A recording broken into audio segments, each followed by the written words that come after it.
मिजोरम में असेंबली इंतखाबात के नताइज आज सख्त सिक्योरिटी के दरमियान सुबह 8 बजे से शुरू हुई वोटों की गिनती। जोरमथंगा और लाल दहुमा दोनों को जीत का यकीन।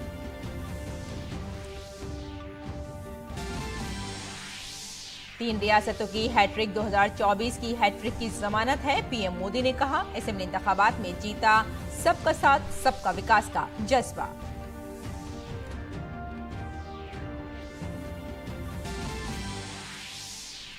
आज से 22 दिसंबर तक चलने वाले पार्लियामेंट के सरमाई इजलास में होंगी 15 मीटिंगें। टीएमसी ने किया पीएम महुआ मोत्रा के मामले में अखलाकियात कमेटी की रिपोर्ट भी आज लोकसभा में की जाएगी पेश।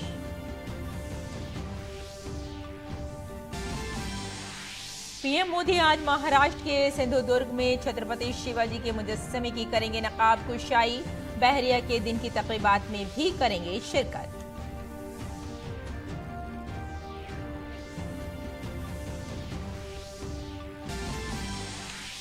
साइक्लोन में चौंके आज दोपहर जनूबी आंध्र प्रदेश और शुमाली तमिलनाडु के साहिल तक पहुंचने का इम्कान। तमिलनाडु के कुछ अजला में आम तातील, पुडुचेरी में भी alert.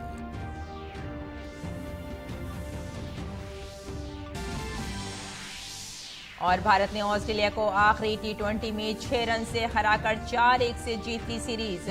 Leg spinner Ravi Bishnoi को मिला मैन ऑफ द सीरीज का अवार्ड। आदाब नाज़रीन, खबरनामे में आपका इस्तकबाल है। मैं हूं आपके साथ रेशमा फारूकी। आइए तफसील से आप खबरों पर नजर डाल लेते हैं। शुमाल मशरक़ी रियासत मिजोरम में आज सुबह 8 बजे से वोटों की गिनती शुरू हुई। इसके लिए इलेक्शन कमीशन की जानिब से सिक्योरिटी के सख्त इंतजाम किए गए हैं। असेंबली में अक्सरियत के लिए 21 नशिस्तों का हासिल होना जरूरी है। मिजोरम असेंबली में 40 सीटें हैं और 1984 से मिजोरम में कभी कांग्रेस और कभी मीजो नेशनल फ्रंट की हुकूमतें बनती रही हैं। लेकिन इस बार ये देखना बहुत दिलचस्प होगा कि मिजो नेशनल फ्रंट के जोरमथंगा अपनी हुकूमत बचाने में कामयाब होते हैं या साबिक आईपीएस लाल दहुमा की क़यादत में बनी नई सियासी party Zoram people's movement ZPM कोई नई सूरत पैदा करेगी। आज सुबह वजीर आलम जोरमथंगा ने आइजोल में जरकावत प्रेस पेटेरियन चर्च में प्रार्थना की।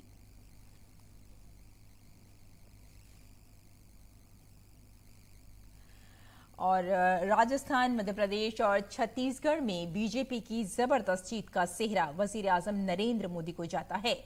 वजीर आजम ने इन रियासतों में अवामी जलसों और रोड शो के जरिए लोगों को बीजेपी के हक में वोट देने की तरगीब दी। ये वजीर आजम मोदी की तलसमाती शख्सियत ही है कि तमाम सर्वे और रुझानात गलत साबित हुए और बीजेपी एक बड़ी जीत हासिल करने में कामयाब हुई है। 3 रियासतों में बड़ी कामयाबी हासिल करने के बाद बीजेपी कारकुनों ने मुल्क भर में जश्न मनाया। वजीर आजम नरेंद्र मोदी का दिल्ली में बीजेपी के मरकजी दफ्तर में शानदार इस्तकबाल किया गया। यहां वजीर आजम ने कारकुनों से कहा कि ये जीत सबका साथ सबका विकास के जज्बे की जीत है। वजीर आजम ने कहा कि 3 रियासतों में इंतखाबी जीत 2024 की हैट्रिक की जमानत है। हुक्मरां भारतीय जनता पार्टी मध्य प्रदेश में भारी अक्सरियत के साथ इख्तिदार में वापस आ गई है। इसके साथ ही कांग्रेस को बड़ा नुकसान हुआ है। बीजेपी ने 163 सीटें जीती हैं, वहीं कांग्रेस को सिर्फ 66 सीटें मिली हैं। भारत आदिवासी पार्टी ने 1 सीट जीत ली है। बीजेपी ने 48.55% वोट हासिल किए हैं, जो 2018 के इंतखाबात से तकरीबन 8% ज्यादा हैं। वहीं कांग्रेस गुज़िश्ता इंतखाबात के बराबर वोट फीसद हासिल करने में कामयाब रही, लेकिन इसे सीटों का नुकसान हुआ है। रियासत के वजीर आला शिवराज सिंह चौहान ने 1,04,000 वोटों से कामयाबी हासिल की है। बीजेपी के रमेश मेंडोला और कृष्णा गौड़ ने भी 1 लाख से ज्यादा वोटों से कामयाबी हासिल की है। बीजेपी के 16 उम्मीदवार 50,000 या इससे ज्यादा वोटों से इलेक्शन जीत चुके हैं। शाजापुर सीट पर जीत का मार्जिन सिर्फ 28 वोटों का था। कांग्रेस के 10 उम्मीदवार 1000 से कम वोटों से जीत गए हैं। मरकजी वजीर नरेंद्र सिंह तोमर, प्रहलाद पटेल, MP राकेश सिंह, रिति पाठक, गणेश सिंह और सीनियर लीडर कैलाश विजयवर्गीय ने कामयाबी हासिल की है, जबकि मरकजी वजीर फग्गन सिंह कुलस्ते बीजेपी हुकूमत में वजीर दाखिला नरोत्तम मिश्रा, वजीर ज़राअत कमल पटेल और सीनियर माया सिंह हार गई हैं। कांग्रेस की तरफ से साबिक वजीर आला कमलनाथ, साबिक वज़रा जयवर्धन सिंह और अजय सिंह ने इंतखाबात में कामयाबी हासिल की है, जबकि जीतू पटवारी, पीसी शर्मा, संजय शुक्ला और विजय लक्ष्मी साधु को शिकस्त का मुंह देखना पड़ा है। और राजस्थान की बात करें तो राजस्थान में होने वाले असेंबली इंतखाबात में भारतीय जनता पार्टी को वाज़ेह अक्सरियत हासिल हुई है। कुल 199 सीटों में से बीजेपी को 115 सीटें, कांग्रेस को 69 सीटें, भारत आदिवासी पार्टी को 3, बहुजन समाज पार्टी को 2 सीटें और राष्ट्रीय लोक दल और राष्ट्रीय लोकतांत्रिक पार्टी ने एक सीट जीती है। 8 आजाद उम्मीदवार भी कामयाब हुए हैं। वजीर आला अशोक गहलोत ने सरदारपुरा सीट जीत ली है। कांग्रेस के रियासती सदर गोविंद सिंह दोतासारा, पार्टी लीडर सचिन पायलट और शांति धारीवाल ने भी अपनी अपनी सीटों से कामयाबी हासिल की है। बीजेपी लीडर और साबिक वजीर आला वसुंधरा राजे ने झलरापाटन से कामयाबी हासिल की है। बीजेपी के 7 मेंबराने पार्लियामेंट जिन्होंने इलेक्शन लड़ा था, उनमें से 4 मेंबराने पार्लियामेंट राज्यवर्धन राठौर, दया कुमारी, महंत बालकनाथ और किरोड़ी लाल मीना जीत गए हैं, जबकि देवजी पटेल, नरेंद्र कुमार और भागीरथ चौधरी हार गए हैं। नताइज के ऐलान के बाद अशोक गहलोत राजभवन पहुंचे और गवर्नर कुलराज मिश्रा को अपना इस्तीफा पेश किया। सुबुकदोश होने वाले वजीर आला ने कहा कि वो आजिजी के साथ अवाम के फैसले को कबूल करते हैं और नई हुकूमत को मुबारकबाद पेश करते हैं। बीजेपी लीडर और साबिक वजीर आला वसुंधरा राजे ने कहा कि राजस्थान में बीजेपी की ये जीत वजीर आजम नरेंद्र मोदी की जमानत की जीत है। रियासती बीजेपी सदर सीपी जोशी ने बीजेपी को वाज़े अक्सरियत देने पर रियासत के अवाम का शुक्रिया अदा किया है। उन्होंने कहा कि कारकुनों की मेहनत और लगन इस जीत की बुनियाद बनी है। और छत्तीसगढ़ में 5 साल के बाद बीजेपी दोबारा इख्तदार में आ रही है। बीजेपी ने 54 सीटें जीती हैं। हुक्मरान कांग्रेस को 35 सीटें मिली हैं। और साथ ही आपको बता दें कि गोंडवाना पार्टी 1 सीट हासिल करने में कामयाब हुई है। भूपेश बघेल हुकूमत को 9 वज़रा इलेक्शन हार गए हैं, जबकि सिर्फ 3 मौजूदा वजीर जीतने में कामयाब हुए हैं। सुबुकदोश होने वाले वजीर आला और कांग्रेस के senior leader Bhupesh Baghel Patan seat से 19,000 से ज्यादा वोटों से मुंतखब हुए, लेकिन नायब वजीर आला टीएस सिंह देव अंबिकापुर से महज 158 वोटों से हार गए। बीजेपी के साबिक वजीर आला डॉक्टर रमन सिंह, रियासती बीजेपी सदर अरुण साहू, सीनियर लीडर अमर अग्रवाल और साथ ही आपको बताते चलें कि ओसेंडी, ओपी चौधरी, लखन लाल सीटों वाली तेलंगाना असेंबली में कांग्रेस ने 64 सीटें जीती हैं, जबकि हुक्मरान जमात भारत राष्ट्र समिति ने 39 सीटें जीती हैं। 8 सीटें बीजेपी, 7 AIMIM और 1 सीट CPI के हिस्से में आई है। तेलंगाना में गवर्नर डॉक्टर तमिल सोयदरिया राजन ने वजीर आला के चंद्रशेखर राव का इस्तीफा कबूल किया और उनसे कहा कि वो नई हुकूमत की तश्कील तक इस ओहदे पर बरकरार रहें। वजीर आला के चंद्रशेखर राव जीत गए हैं, लेकिन कामारेड्डी सीट से हार गए हैं। रियासती कांग्रेस सदर रेवंत रेड्डी को कोडंगल से जीत गए हैं, लेकिन कामारेड्डी सीट से हार गए हैं। बीजेपी के वेंकट रमन रेड्डी ने कामारेड्डी सीट से जीत हासिल की है। बीजेपी लीडर एटला राजेंद्र हुजूराबाद और गजवेल दोनों सीटों से हार गए हैं। इंतखाबात में हिस्सा लेने वाले 6 मेंबराने पार्लियामेंट में से कांग्रेस के उत्तम कुमार रेड्डी, रेवंत रेड्डी और के वेंकट रेड्डी ने इलेक्शन जीता, जबकि बीजेपी के 3 मेंबराने असेंबली बंदी से संजय कुमार, धर्मपुरी, अरविंद और स्वयं बापुरा हार गए हैं। दरी असना कांग्रेस लीडर ने कल गवर्नर से मुलाकात की और हुकूमत साजी का दावा पेश किया। पार्लियामेंट का सरमाई इजलास आज से शुरू हो रहा है। 22 दिसंबर तक जारी रहने वाले इस सेशन में कई अहम बिल मंजूर हुए हैं। सेशन के पहले दिन सेंट्रल यूनिवर्सिटी तरमीमी बिल 2023 लोकसभा में पेश किया जाएगा। वुकला तरमीमी बिल 2023 आज बहस के बाद मंजूर किया जाना है। राज्यसभा इस बिल को पहले ही पास कर चुकी है। कानून साजी के काम के अलावा तृणमूल कांग्रेस की रुकन असेंबली महुआ मोइत्रा के खिलाफ पार्लियामेंट में पैसे लेने और सवाल पूछने के इल्जाम की अखलाकियात कमेटी की रिपोर्ट भी आज लोकसभा में पेश की जाएगी। पोस्ट ऑफिस बिल 2023 को बहस के बाद पास करने के लिए राज्यसभा में दर्ज किया गया है। इसके अलावा Indian justice code 2023, Indian civil defence code 2023 और इंडियन एविडेंस बिल 2023 पर वजारत दाखिला की कायमा कमेटी की रिपोर्ट भी दोनों ऐवानों में पेश की जाएगी।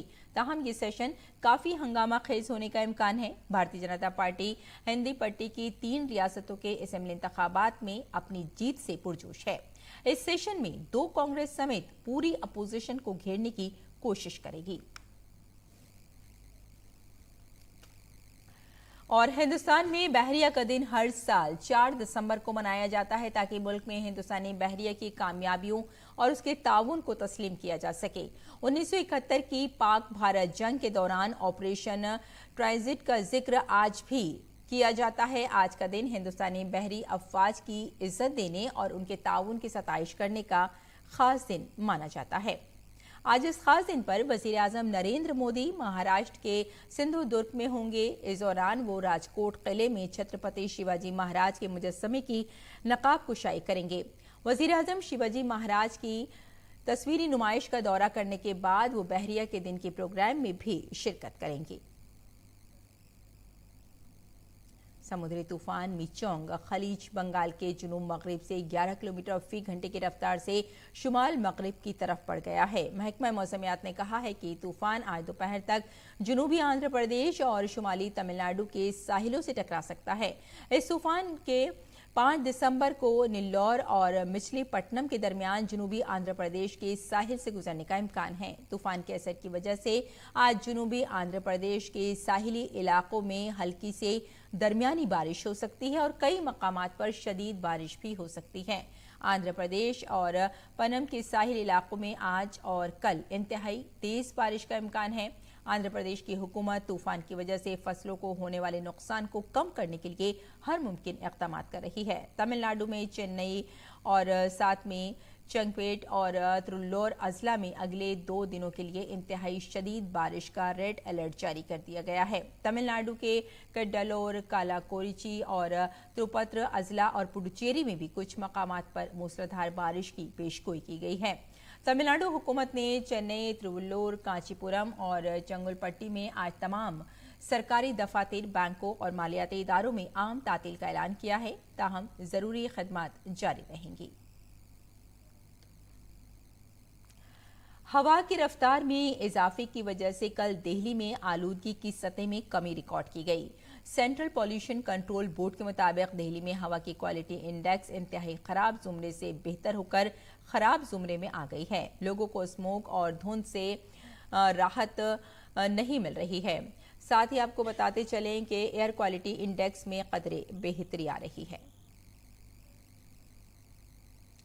विकसित भारत संकल्प यात्रा जामी तरक्की की सिमत में एक मुस्बत पहल है। इसके जरिए मुल्क में सभी अफराद तक फलाही स्कीमों का फायदा पहुंचाया जा रहा है।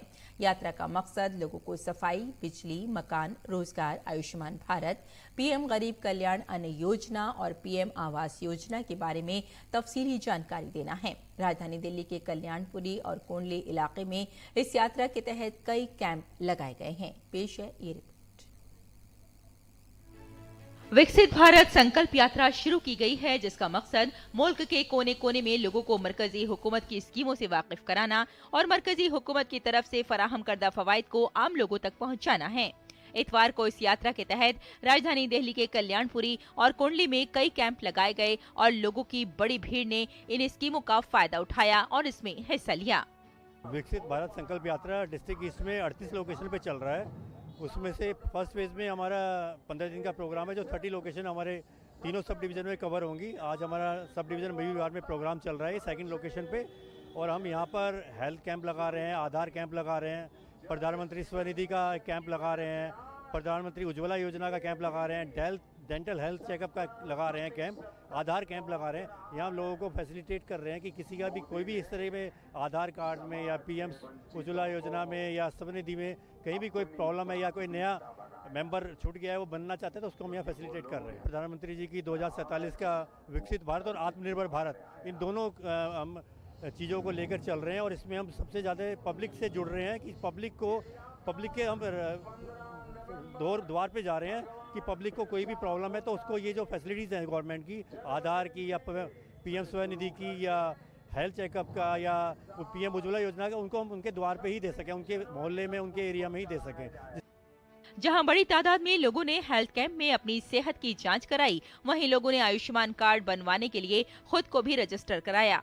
नए आधार कार्ड बनाने और अपडेट कराने के लिए लोगों में काफी जोशो खरोश देखा गया, चाहे वो उज्ज्वला स्कीम हो या फिर स्वनिधि स्कीम। इन स्कीमों के फवायद हासिल करने के लिए मुल्क के गली कूचों और गलियों के दुकानदार भी कैंपों में पहुंचे। का अभी तक जो CDMO ईस्ट डिस्ट्रिक्ट के तरफ से 2 दिन हमारा लग गया है, हर डिस्पेंसरी को अलग अलग जगह पे लगाने दिया है। हमारा 1 हो चुके हैं और उसमें बहुत ज़्यादा अच्छा रेस्पॉन्स था।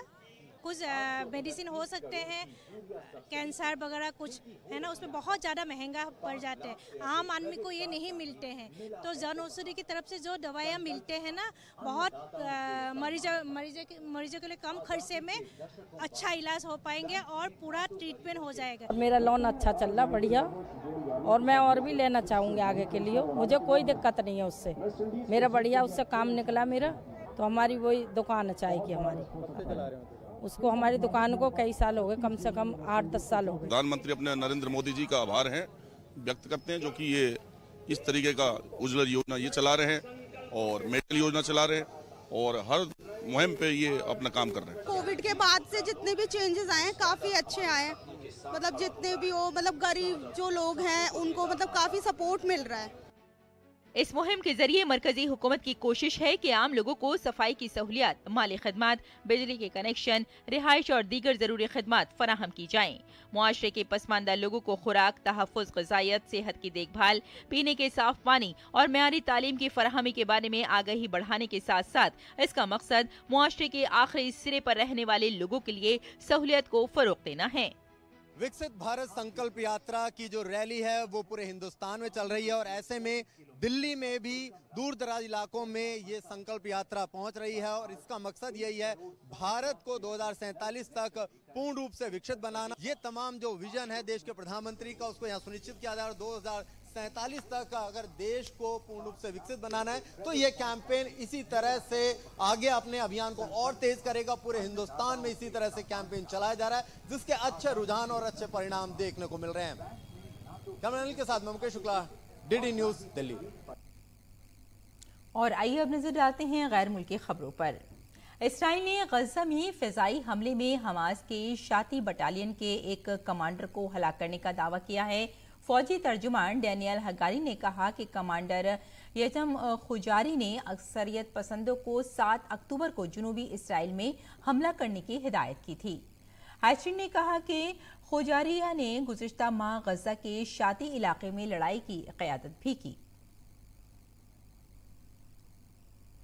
इसराइली फौज ने अक्टूबर के आखिर में जमीनी कार्रवाई शुरू करने के बाद से गजा की पट्टी में 800 से ज्यादा सुरंगें दरियाफ्त करने का दावा किया है। इसराइली दिफाई फौज का कहना है कि अक्टूबर के अवाखिर में जमीनी कार्रवाई के आगाज के बाद से फौजियों ने गजा की पट्टी में 800 से ज्यादा सुरंगों की तलाशी ली है।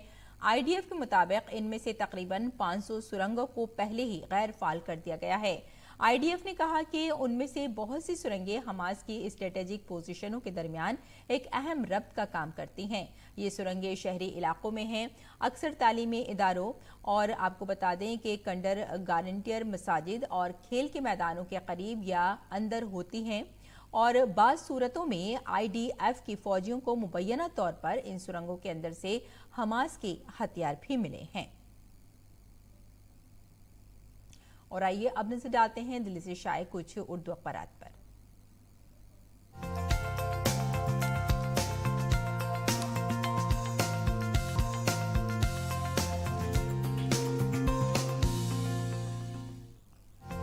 नाजरीन, अखबारात के जायजे में आइए सबसे पहले बात कर लेते हैं रोजनामा राष्ट्रीय सहारा की। वैसे आपको बताते चलें कि उर्दू के जितने भी ज़्यादातर अखबार हैं उन्होंने राजस्थान, मध्य प्रदेश और छत्तीसगढ़ में बीजेपी की जो भारी जीत हुई है कल, उसको अपनी शह सुर्खियों में जगह दी है। और रोजनामा राष्ट्रीय सहारा की जो सफ़े अव्वल की सुर्खी है वो यही है कि फिर चला मोदी मैजिक, कांग्रेस के वादे हुए बेअसर। मध्य प्रदेश, राजस्थान और छत्तीसगढ़ में बीजेपी का परचम लहराया, तेलंगाना ने दिया कांग्रेस को सहारा। तो नाजरीन, ये थी इस अखबार की सफ़े अव्वल की सुर्खी। और अगली सुर्खी पर भी नज़र डाल लेते हैं। अगली सुर्खी भी आपको बताते चलें कि IPL 2024 और इसमें जो मिनी नीलामी है 19 दिसंबर को दुबई में की जाएगी। और इसमें जो नीलामी होगी उसमें बताया गया है कि इसमें 1166 खिलाड़ियों ने रजिस्ट्रेशन कराया है और 10 टीमों में सिर्फ 77 खिलाड़ियों को जगह मिली है। और अब नज़र डाल लेते हैं अगली सुर्खी पर। अगली सुर्खी हमने रोजनामा हमारा समाज से ली है। साहित्य अकेडमी में एक बहुत शानदार प्रोग्राम चल रहा है। आपको बता दें कि किताब मेले की भी चल रहा है और इसी के ज़ेर एहतमाम एक मुशायरे का इनेकाद किया गया जिसमें कई अहम शायरों ने शिरकत की। और यही सुर्खी है कि साहित्य अकेडमी के ज़ेर एहतमाम एक मुशायरे का इनेकाद किया गया। और अगली सुर्खी पर भी आइए नज़र डाल लेते हैं। अगली सुर्खी मिचोंग तूफान से मुताल्लिक़ है और इसी के ताल्लुक़ से वज़ीर आज़म नरेंद्र मोदी ने वज़ीर आला रेड्डी के साथ तबादला ख्याल किया है और पूरी सिचुएशन के बारे में उन्होंने जानकारी हासिल की है और क्या कुछ कदम उठाए जा सकते हैं इस पर भी तबादला ख्याल किया गया। और अब नज़र डाल लेते हैं अगली सुर्खी पर। अगली सुर्खी नाज़रीन काफ़ी अहम हो जाती है। कल हम सभी जानते हैं कि डिसेबिलिटी डे मनाया गया है और इसी के ताल्लुक़ से माजूर अफराद के तई मुआशरे के रवैये में मुस्बत तब्दीली आई है। सदर जमहूरिया द्रौपदी मुर्मू के हाथों माजूर अफराद को बाइख्तियार बनाने के लिए 2023 का कौमी अवार्ड पेश किया गया। और इसकी वजह यह भी है कि जितने भी दिव्यांग अफराद हैं उनको एक मुख्यधारा से जोड़ा जाए और जो उनके अंदर कोई कमी भी है तो उसको हर हाल में दूर किया जाए और उनके अंदर एतमाद साजी का एक भरपूर जज्बा उसको पैदा किया जाए। इसी के ताल्लुक से कल ये डिसेबिलिटी डे मनाया गया। और एक और ख़बर है, आपको बताते चले नाज़रीन, ये ख़बर भी काफ़ी अहम है कि यकसाला होगा PG प्रोग्राम। किसी भी मजमून में दाखिला, UGC का ऐसा ये बयान आया है कि अब PG प्रोग्राम जो है वो 1 साल का होने के लिए जा रहा है। और अब नज़र डाल लेते हैं अगली सुर्खी पर।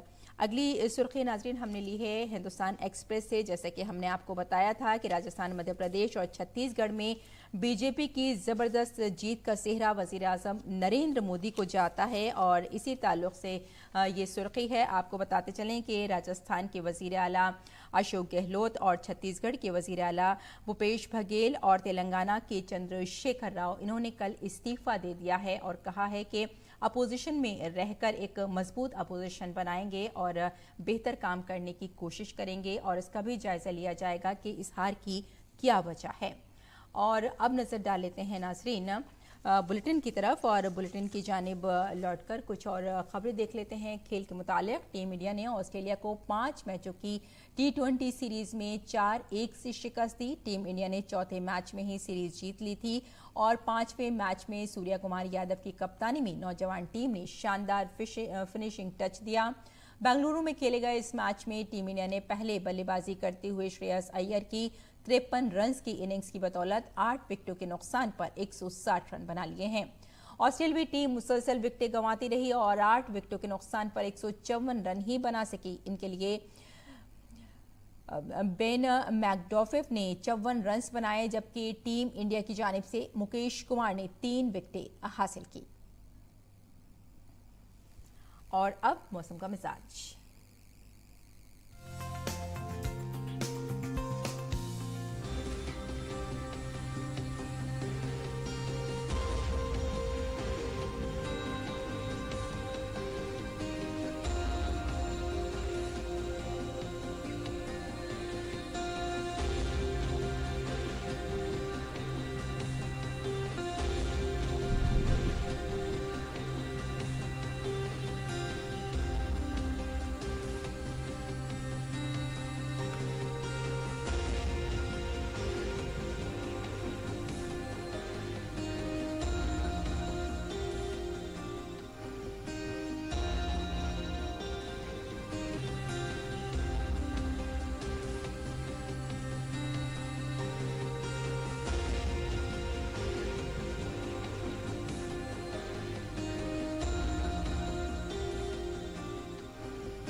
तो नाज़रीन, इस बुलेटिन में फिलहाल इतना ही। इजाजत दें, आदाब।